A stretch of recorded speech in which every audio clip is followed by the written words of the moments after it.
और जो संतों के आशीर्वाद को लेकर बढ़ता है वो जिंदगी में जहां भी जाता है झंडा गाड़ कर आता है। जिसका गुरु बलवान होता है चेला पहलवान होता है। हमारे जैसा डेढ़ हड्डी का आदमी भी अगर नालायक से बोलने लायक बन जाए, लोग पूछते हैं संतों का चमत्कार क्या है, संतों से होता क्या है। हम कहते हैं संतों से लाखों करोड़ों नहीं, पूरी दुनिया में रहने वाले लोगों की रक्षा और सुरक्षा होती है। तो ज़्यादा हम प्रवचन देने नहीं आए, न कोई भाषणबाजी करने आए, बस एक प्रार्थना करने आए। जितने यहाँ संत हैं और जितने सनातनी हिंदू हैं सब हाथ उठाओ। हिंदू राष्ट्र के साथ कौन कौन है? पक्का बजा दो बिगुल हिंदू राष्ट्र का, आओ जातिवाद को तोड़कर हम सब हिंदू एक हों। और दोनों हाथ उठाकर बोलो बागेश्वर धाम की। बागेश्वर धाम सरकार धीरेन्द्र कृष्ण शास्त्री ने एक बार फिर से भारत को हिंदू राष्ट्र बनाने को लेकर भरी हुंकार। माघ मेले में आकर पावन गंगा, यमुना और अदृश्य सरस्वती की त्रिवेणी की आस्था में लगाई डुबकी। सनातन धर्म को एकजुट करने और हिंदू राष्ट्र को लेकर संगम तट से दिया बड़ा संदेश। माघ मेले में देश के कोने कोने से आए साधु संतों का भी लिया आशीर्वाद। साधु संतों का आशीर्वाद लेने के बाद निर्मोही अखाड़े के महामंडलेश्वर संतोष दास सतुआ बाबा के शिविर में पहुंचे।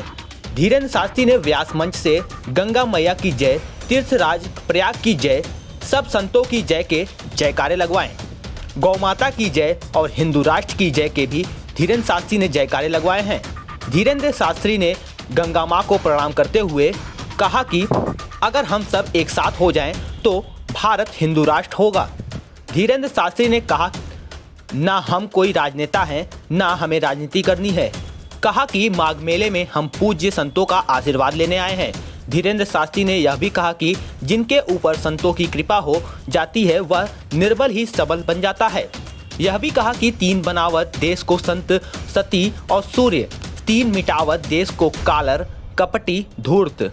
धीरेन्द्र शास्त्री ने कहा संसार संतों के तपोबल चलता है, जो संतों का आशीर्वाद लेकर चलता है, जहां जाता है झंडा गाड़ कर आता है। यह भी कहा कि हम जैसा हठीला व्यक्ति अगर नालायक से बोलने लायक बन जाए तो यह भी संतों की कृपा से ही संभव है। संतों से ही दुनिया में रहने वाले लाखों करोड़ लोगों की रक्षा और सुरक्षा होती है।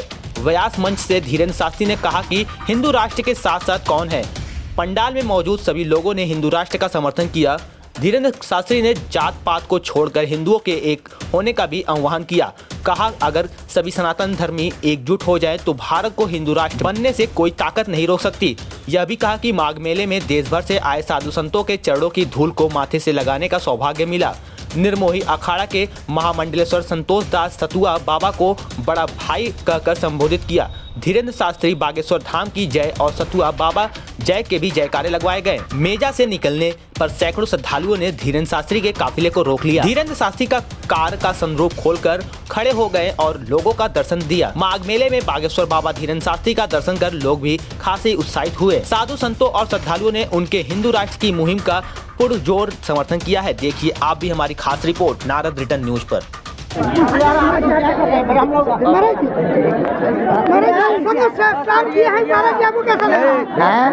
बहुत आनंद साधु समाज एक साथ है और भारत हिंदू राष्ट्र की ओर अग्रसर है। आपने क्या हमें संतों ने अपने चरणों की धूली दी। आपने डुबकी भी लगाई है? डुबकी भी लगाई, संतों की चरणों की रज में भी लगाई और संगम में भी। योगी आदित्यनाथ जी से मिलने का प्लान है आपका? ऐसा कोई हमारा भाई, हम राजनीतिक आदमी नहीं, संतों से बड़ा कौन है। अच्छा, कई लोग हैं रामचरित मानस को लेकर यूपी में जलाई गई, आपने देखा विरोध हुआ, कुछ मंत्री हैं, पुराने मंत्री रहे हैं, आपका क्या कहना है? सच है, साठे हम समाज में ऐसे लोग कैंसर का रोग है और ये उनको भारत में रहने का। मेरा आखिरी सवाल आपसे, कला है या शक्ति है? अरे यार सिद्धि बहुत